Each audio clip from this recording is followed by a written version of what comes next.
오늘은요, 고린도후서 10장 전체를 다 봉독하지 못했지만 고린도후서 10장을 중심으로 해가지고 우리가 정말 인정받고 칭찬받는 이런 신앙인이 되자, 이런 주제로 말씀을 드립니다. 여러분, 우리가 사람에게 인정받는 것도 중요하지만 사실은 주님께 인정을 받아야 돼요. 오늘 예배가 하나님 앞에 상달되어지는 예배가 되어지기를 바랍니다. 제가 한국에서 목회할 때 보면요, 그 음악대학 다니던 그 학생들이 그 졸업할 때는 졸업 연주를 합니다. 그럼 이제 목사니까 이제 초청을 해요. 이제 가보면 많은 이제 가족들, 관객들이 있는 데서 이제 연주를 하는 거예요. 근데 한 학생은요, 참 제가 볼 때는 뭐 연주를 잘했어요. 뭐 박수 치고 환영했는데 좀 나중에 인사하면서 치부리 하더라고요. 왜 그러니까 자기 담당 교수가 참 그렇게 기뻐하지 않더라고요. 그러니까 이 졸업 연주는 학점에도 관계가 있는 것 같아요. 그래서 누구의 인정을 받아야 되느냐? 그 지도 교수에게 사실 인정을 받아야 돼요. 그래서 지도 교수가 이제 참 연주를 조금 이제 잘하면 참 기뻐하고 박수를 쳐주는데, 모든 관객은 다 박수를 쳐주는데, 저도 듣긴 들었어도 뭐 어디 틀렸는지 맞은지 몰라요. 아무튼 듣기 좋으니까. 근데 자기도 참 열 몇 군데가 틀렸다는 거예요. 그러면서 지도 교수가 기뻐하지 않더라, 이런 얘기를 하더라고요. 그 학생은 모든 사람의 박수에도 관심은 누구냐? 지도 교수가 나는 어떻게 인정해 주느냐, 거기에 초점이 있는 거예요. 여러분, 우리 신앙생활은요, 모든 사람들이 다 칭찬한다고 좋은 것이 아니고 주님이 인정하시고 칭찬해 주셔야 돼요. 여러분, 우리가 주님께 인정받는 신앙생활 되어지시기를 주의 이름으로 축복합니다. 주님은 마태복음 5장 14절에 보면요, 주님은 우리에게 너희는 세상의 빛이다, 너희는 세상의 빛이다, 산 위에 있는 동네가 숨기지 못할 것이다. 여러분, 산 위에 있는 집이 숨길 수 있겠어요? 다 보죠. 그와 같이 너희는 세상의 빛이라는 거예요. 예. 우리 한번 따라서 하겠습니다.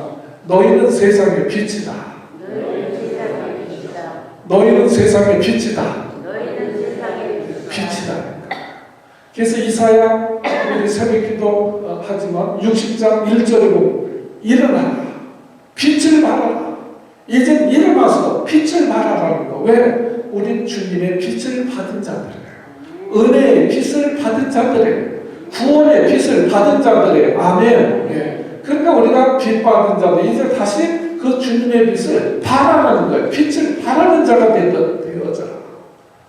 여러분, 우리가 왜 세상이 이렇게 어둡냐, 이렇게 한탄하지 말고 너희가 빛이 되어서 빛을 발하는 거예요. 여러분, 우리가 빛이 되어질 때 밝아지는 줄로 믿습니다. 그렇죠? 우리 가정에서도 내가 빛을 발하면 가정이 환해지는 거예요. 내가 세상에 나가서 빛을 발하면 세상이 환해지는 거예요. 예. 교회가 왜 이렇게 어두워 그러지 말고 내가 빛을 발하게 되어지면 그분 때문에 교회가 환해지는 줄로 믿습니다. 그래서 에베소 5장 8절에 보면 너희가 전에는 어두움이었더니 이제는 주 안에서 빛이다. 이제는 빛의 자녀들처럼 행해라. 너희는 빛이다. 그러므로 빛의 자녀들처럼 행해라. 그러므로 우리는 이제는 왜 이렇게 어두워? 왜 이렇게 사람이 없어? 왜 이렇게 하지 말고 이제 스스로 빛을 발하라는 거예요. 빛을 발하라.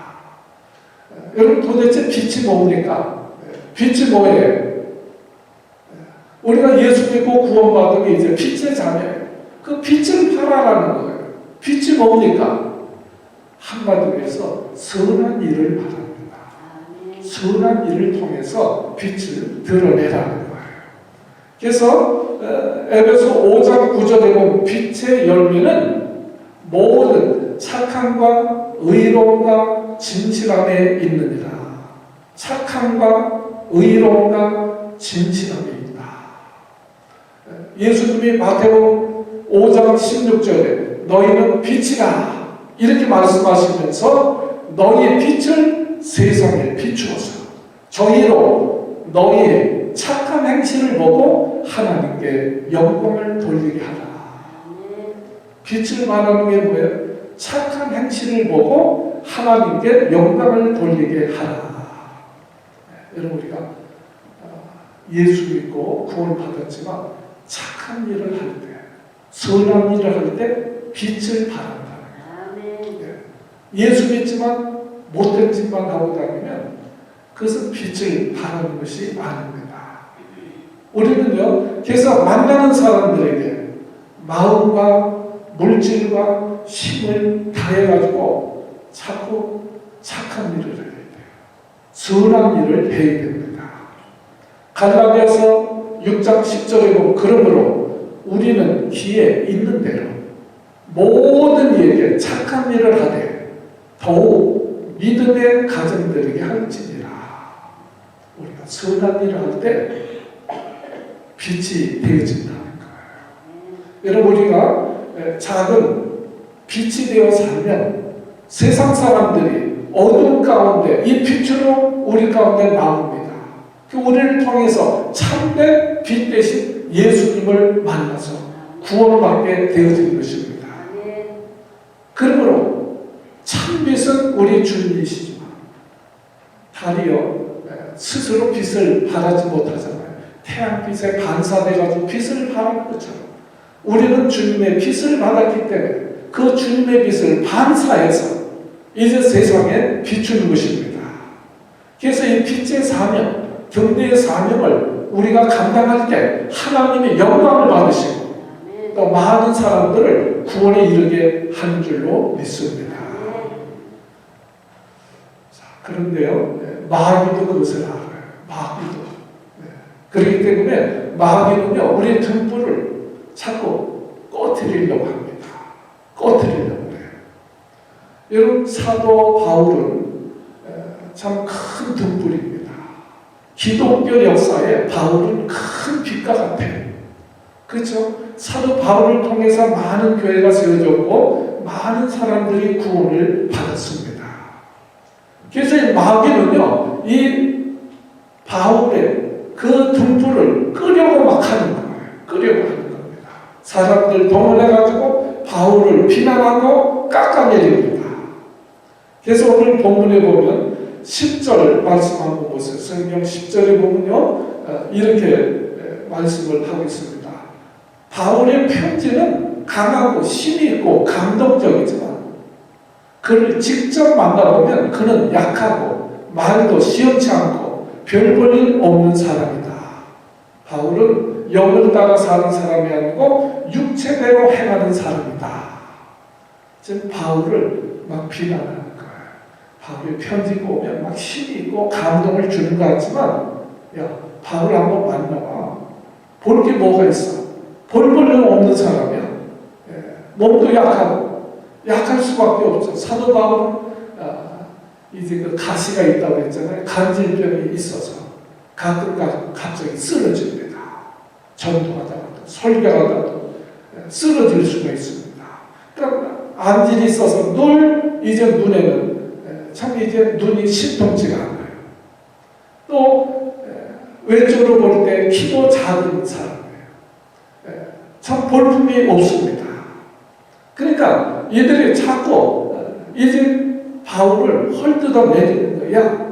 편지만 그렇게 참 힘있고 감동적으로 쓴 것 같지만 직접 보면 정말 볼 것이 말도 둔하고 볼 것도 없는 형편없는 사람이야. 머리털도 별걸 하지 않고 이렇게 막 깎아내리는 거예요. 왜 그렇습니까? 자꾸 깎아내리면 교회를 무너뜨리는 거예요. 비난하는 거예요. 자꾸 비난하는 거예요. 그럼 바울을 자꾸 깎아내리면 교회가 되겠어요? 여러분 목회자를 깎아내리면 교회가 무너지는 것입니다. 네. 목회자가 존경을 받아야 어떻게 교회가 세워져 가는 것입니다. 오늘 여기서 사도 바울은요, 차고 깎아내리는 거예요. 네, 깎아내리는 거예요. 네. 여러분, 마귀는요, 많은 것을 동원해서 교회를 자꾸 무너뜨리려고 합니다. 그래서 한국에서나 어디서 보면 목사님들이 뭐 하나 잘못하면 뭐 신문마다 특필로 내는 거. 왜? 자꾸 목사들을 헐떡 깎아내려야 어떻게 교회가 무너지니까. 네. 교회가 잘못하면 최근에요, 이제 자경화된 국회의원들이 교회를 한국에서 폐쇄하자 이런 발의안을 내려고 이제 10몇 명이 이제 탄압을 했어요. 한국에서 남한에서 아주 교회를 없애버리자, 폐쇄안을 이제 아주 법적으로 결의하자. 근데 그 숫자가 안 돼서 발의를 못했습니다. 심지어 지금 이란 실정에 있습니다. 여러분, 우리가 나라가 되려면 어떻게 해야 돼요? 대통령이 존경을 받아야 돼요. 여러분, 내가 어떤 선생님을 존경하면요, 수학 선생님을 존경하면 수학 공부를 열심히 합니다. 내가 공부를 열심히 하면 선생님이 존경스러워야 돼요. 그렇죠? 여러분, 우리가 병원에 치료받는 것도요, 내가 그 의사를 인정하고 참 그 의사에 대해서 좋은 편견을 가지고 있어야 거기 가서 치료받는 거예요. 네. 아이고, 뭐 형편없는 돌판이야. 그러면 가서 치료가 되겠어요? 안 되죠. 여러분, 교회도 마찬가지예요. 네. 참, 목회자가 존경스럽고 성도들이 존경스럽고 이럴 때 교회가 세워져 갑니다. 그래서 바울은 이것을 알기 때문에요, 오늘 15절 말씀 한번 보세요. 네, 우리가 중간중간 다 말씀 못 드려서 중간중간 말씀드리지만 15절 보세요. 우리는 남의 수고를 가지고 분량 밖에 자랑하는 것이 아니라, 분량 밖에 있는 것을 자랑하는 것이 아니라 오직 너희 믿음이 더할수록 우리의 한계를 따라 너희 가운데 더욱 위대하여지기를 바라노라. 더욱 위대해지기를 바라노라. 풍성해진다. 이런 의미의 뜻이 되어지기도 합니다. 바울은요, 사도 바울을 만나고 정말 겸손한 사람이에요.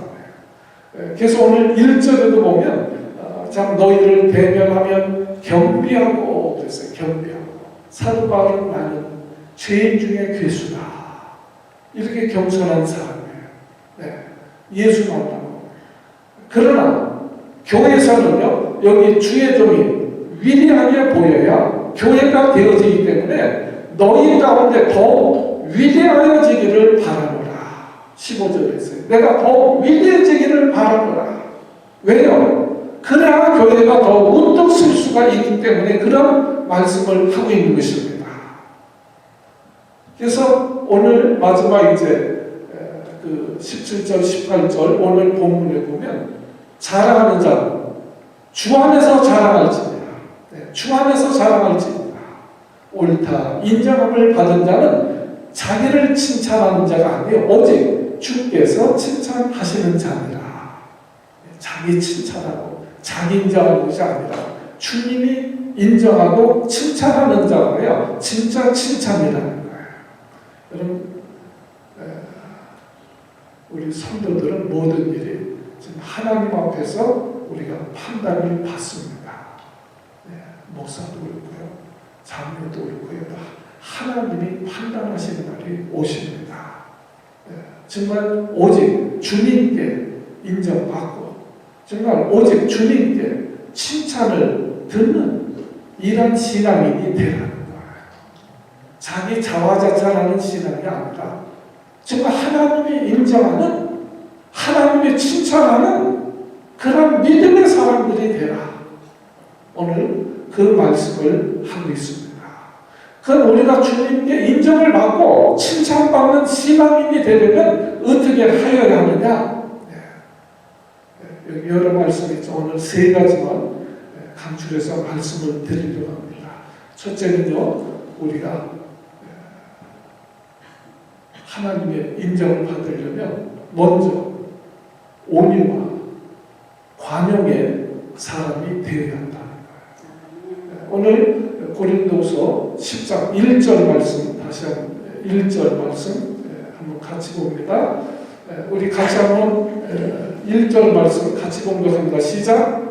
너희를 대하여 대면하면 겸비하고 떠나 있으면 담대한 나 바울은 이제 그리스도의 온유와 관용으로 친히 너희를 권하고 온유와 관용으로 친히 너희를 권한다. 여기 어떤 의미냐, 우리가 정말 하나님에게 인정받으려면 먼저 우리가 온유와 관용의 사람들이 되어야 한다. 뭘 얼만큼 많이 했느냐 이 문제가 아니고 정말 온유와 온유는요 잘 훈련되어져 있다, 길들여져 있다, 참 따뜻한 그런 의미를 가지고 있습니다. 여러분 잘 훈련된 개, 여러분 소경 안내견들이 있어요. 참 그 개를 보면, 그런 개를 보면 정말 사람보다 훌륭하다 이라는 생각이 들어요. 제가 한번 병원에 갔는데요, 같이 앉아 있는데 그 안모 보는 분이 그 안내견을 데려왔는데 앉아 있어요. 그리고 이제 그 부착을 놔두니까 1시간 되면 또 엎드린 채로 1시간 내내 찬바닥에 시멘트 가만히 있더라고요. 참 신기했어요. 여러분 참 훈련되어져 있다. 훈련되지 않고 그때 자기 기질이 나와요. 자기 성품이나 자기 성질이 나와요. 신앙생활이 온유해야 된다는 거예요. 제가 주님의 말씀으로, 주님의 뜻으로 훈련되어져 있는 사람이 온유한 거예요. 자기 성질대로 혈기를 내고 자기 기분대로 신앙생활하고 이런 분들은 아직도 온유함이 없는 거예요. 온유. 관용이라는 것은 다른 사람들의 잘못에 대해서 그 잘못을 받아들이는 거예요. 용서하는 거예요. 그게 관용입니다. 우리에게 참 필요한 것은 온유와 관용이라는 거예요. 정말 너그러운 마음. 여러분 우리 하나님의 자녀들은 무엇을 많이 했느냐 그게 문제가 아니고 정말 온유한가, 정말 내가 관용의 삶을 살고 있다. 자기 마음대로 자기 기분대로 신앙생활 한다면 그거는 훈련되어 있지 않은 거예요. 야생마와 같아요. 우리가 주님의 마음으로 정말 품고 사는 것, 온유한 것, 따뜻한 것, 너그러운 것, 그런 의미입니다. 그래서 빌립보서 2장 5절에 보면요, 너희 안에 이 마음을 품으라. 이 마음은 곧 예수의 마음이니. 여러분 우리가 예수 믿으면서 예수의 마음을 품어야 된다. 예수님의 마음은 어떤 마음이에요? 마태복음 11장 29절에 예수님이 친히 말씀하십니다. 나는 마음이 온유하고 겸손하니 나의 멍에를 메고 내게 배우라. 나의 마음은 온유하고 겸손하니. 주님은 얼마나 온유하십니까? 털 깎는 자 앞에 그 양과 같다. 이사야서 말했어요. 여러분 그 털 깎는 거 보셨어요? 한번 못 보신 분들은 유튜브로 뭘 찾아서 보세요. 저는 처음 볼 때 죽은 양인 줄 알았어요.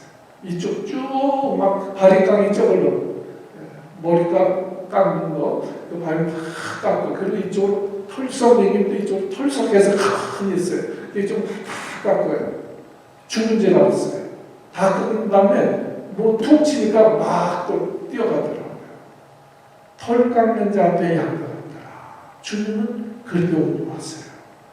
참 마지막 십자가 지실 때도 정말 주님 이 잔을 내게서 옮겨 주시옵소서.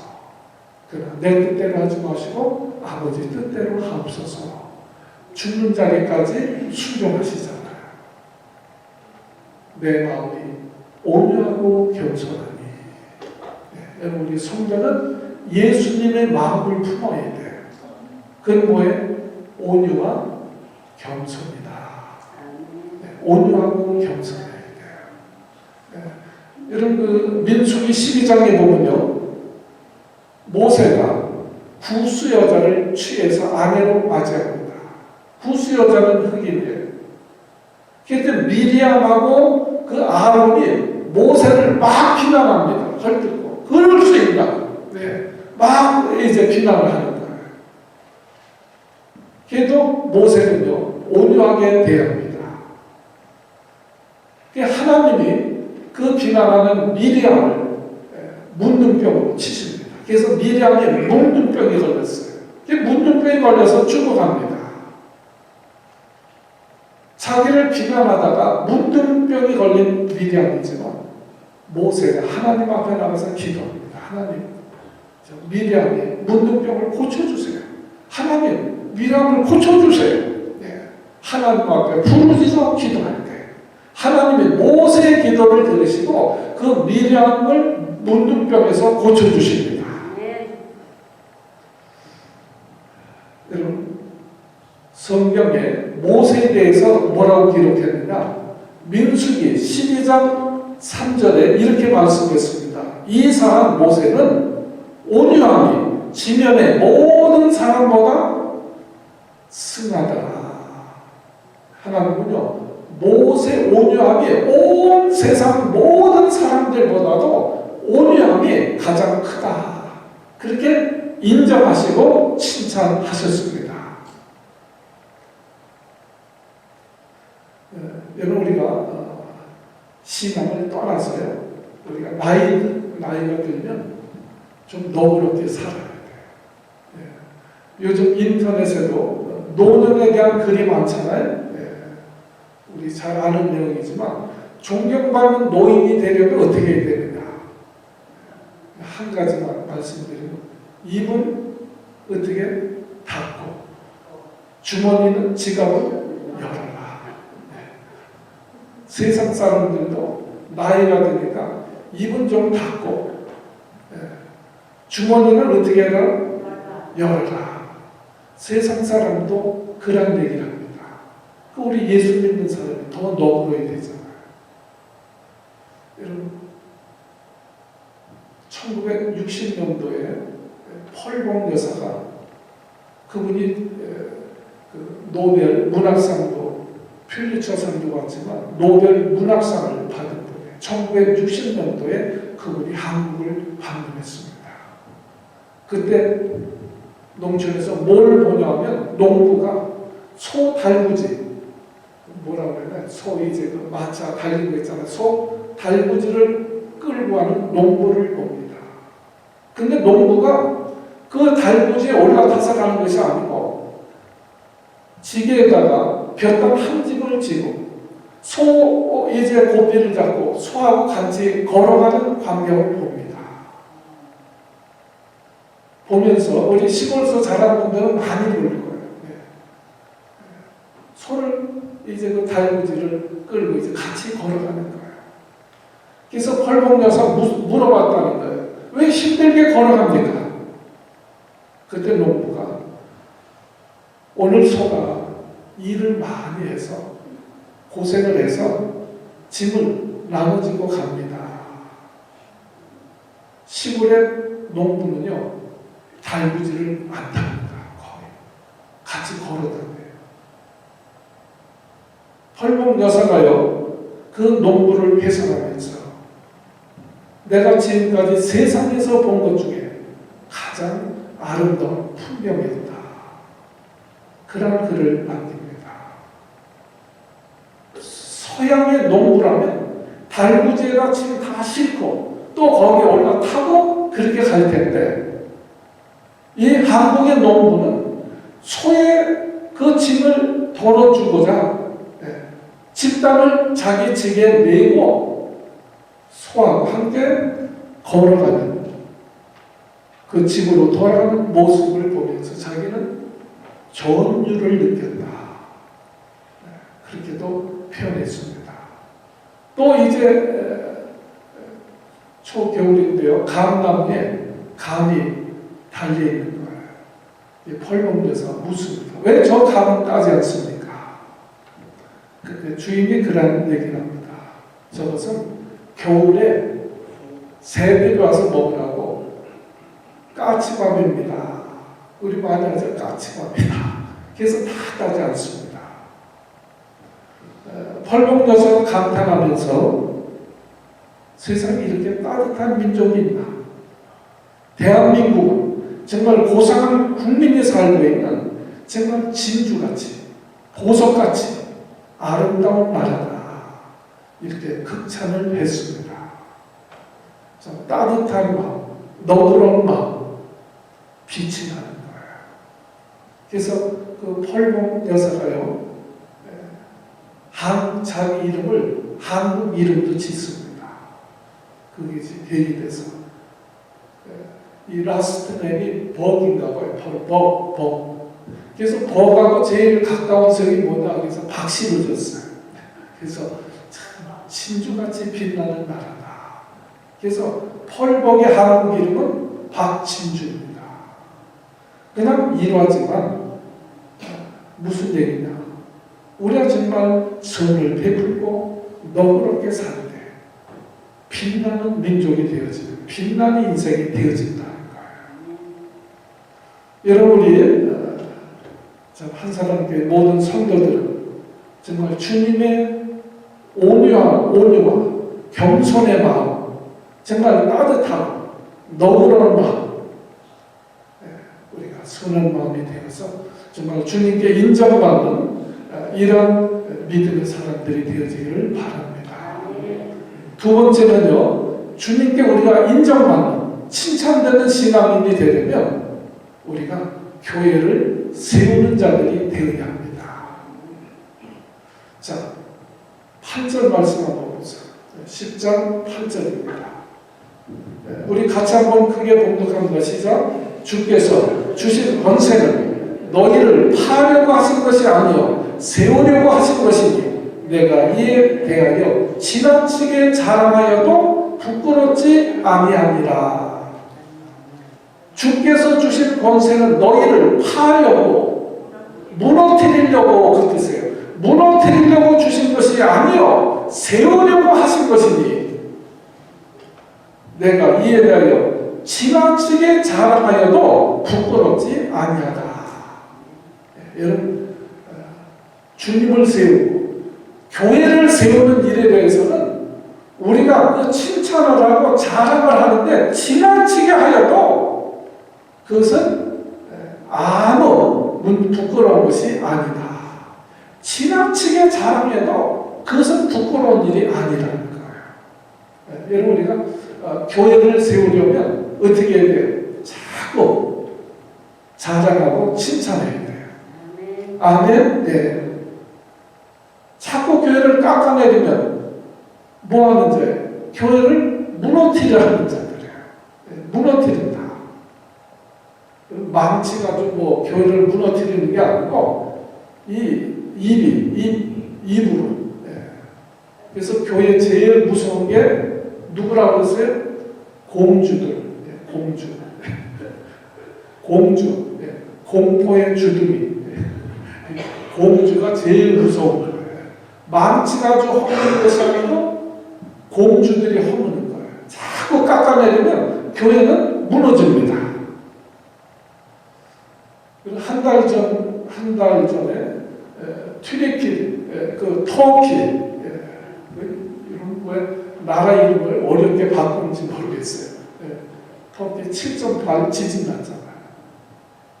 그래가지고 5만 명 이상이 죽었습니다. 수십만 명이 부상을 당했습니다. 한순간에요. 터키에는 유적이 많은 나라예요. 교회적으로도. 여러분 요한계시 7교회가 터키에 있습니다. 그 지역이 터키에 있어요. 유적이 많은 나라예요. 몇천 년 된 건물도 있고요. 백 년에 걸쳐서 세운 건물들도 있어요. 그러나 지진으로 순식간에 무너지는 거예요.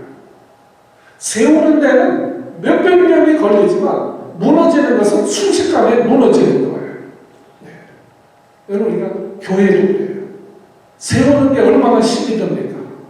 그러나 무너지는 것은 한순간에 무너진다니까요.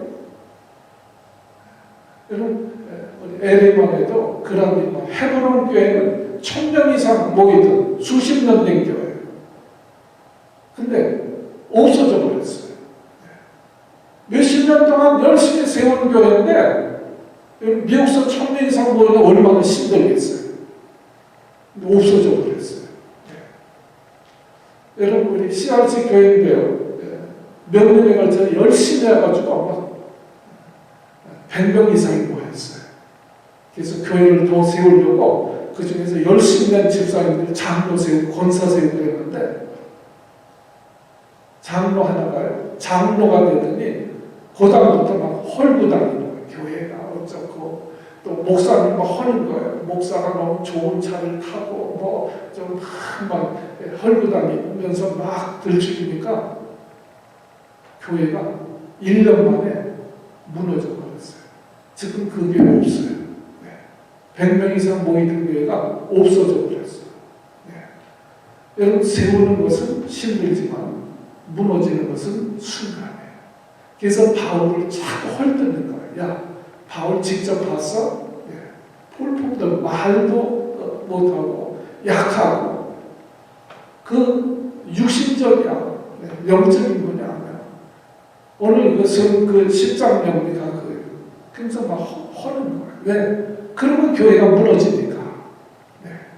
아니, 교회를 세우라고 장로를 세웠더니 세운 장로가 교회를 허는 거예요.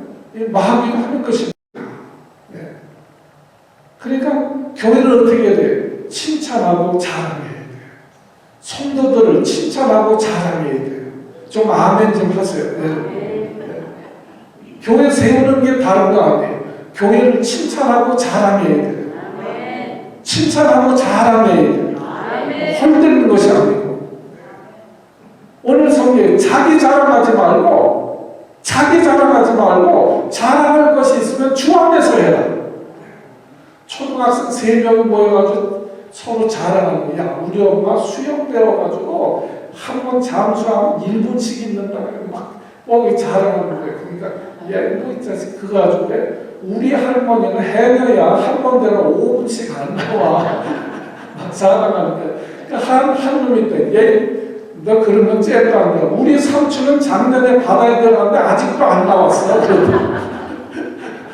뭐가 자랑인지도 모르겠어. 자기 자랑하지 말고 주 안에서 자랑해요. 자랑할 것이 있어요. 그게 뭐 자랑입니까? 네.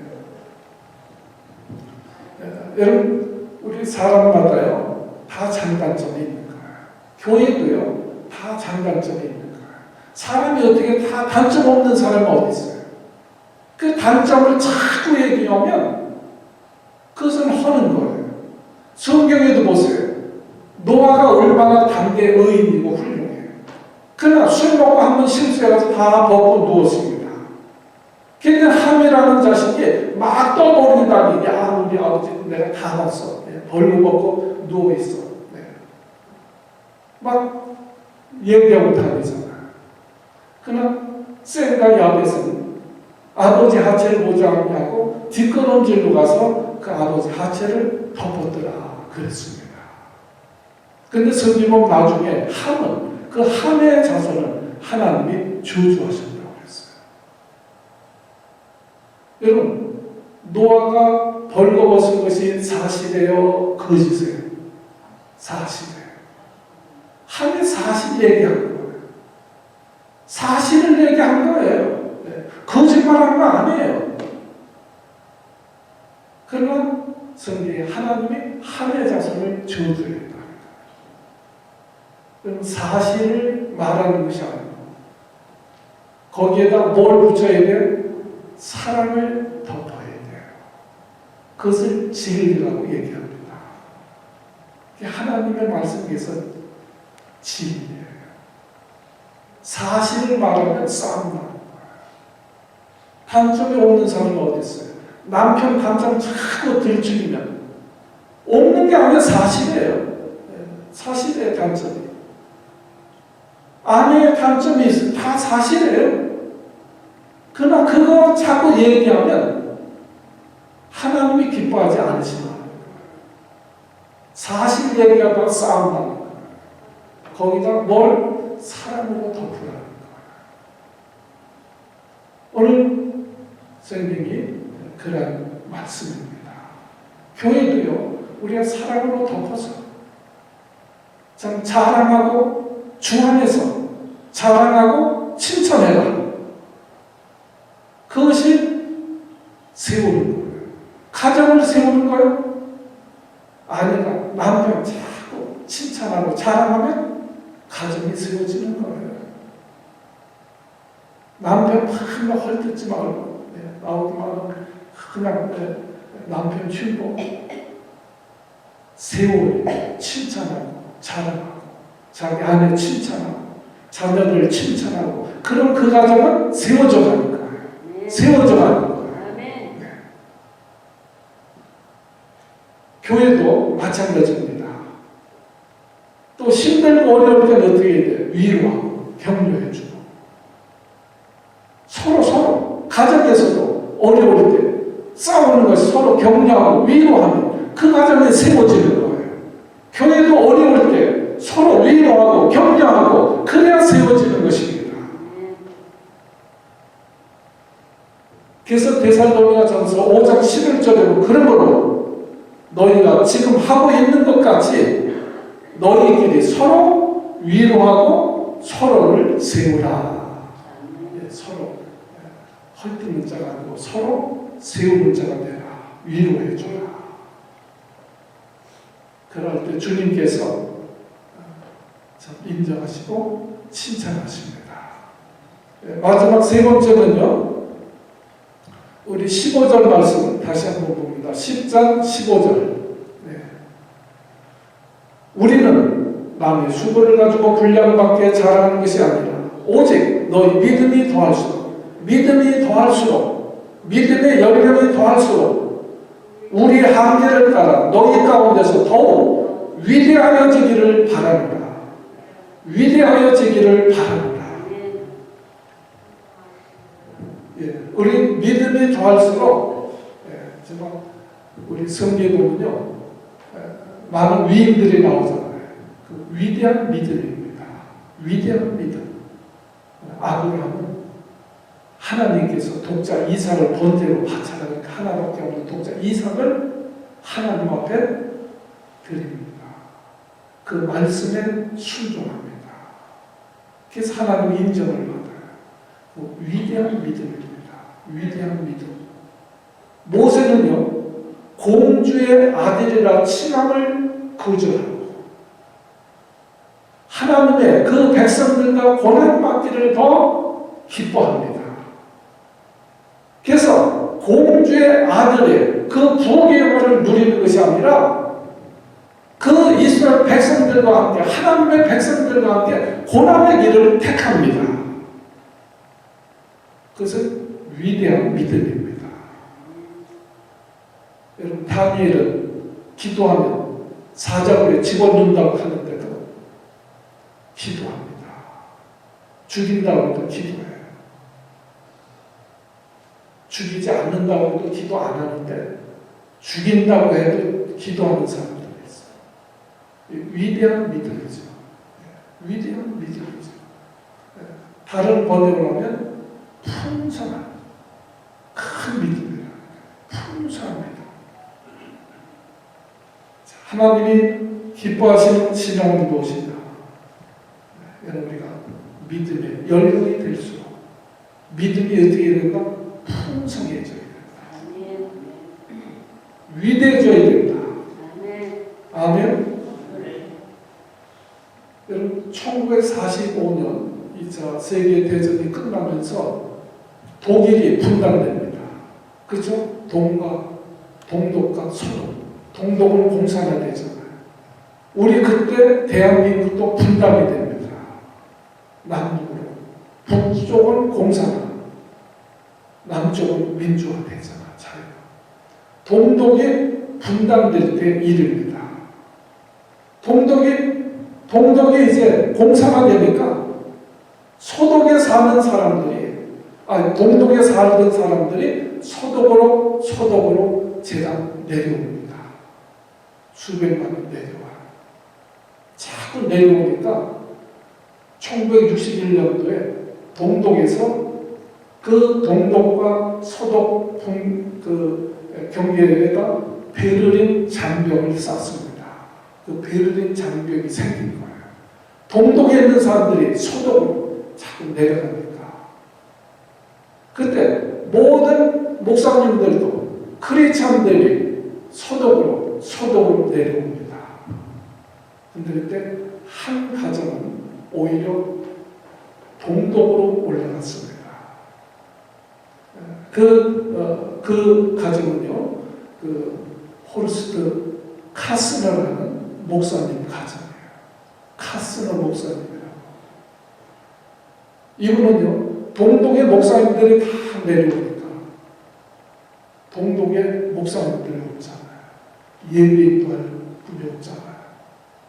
그 소식을 듣고 이 카스너 목사님은 동독으로 올라갑니다. 그때 딸 한 아이를 낳는데 6주 됐어요. 6주. 이제 한 달 반 된 딸 아이를 데리고 사모님하고 그 가정은 동독으로 들어갑니다. 자, 그렇게 돼서 아무튼 1990년에 89년에 소련이 무너지고요. 90년에 동독과 서독이 통일이 됩니다. 그렇죠? 1990년도에. 그리고요,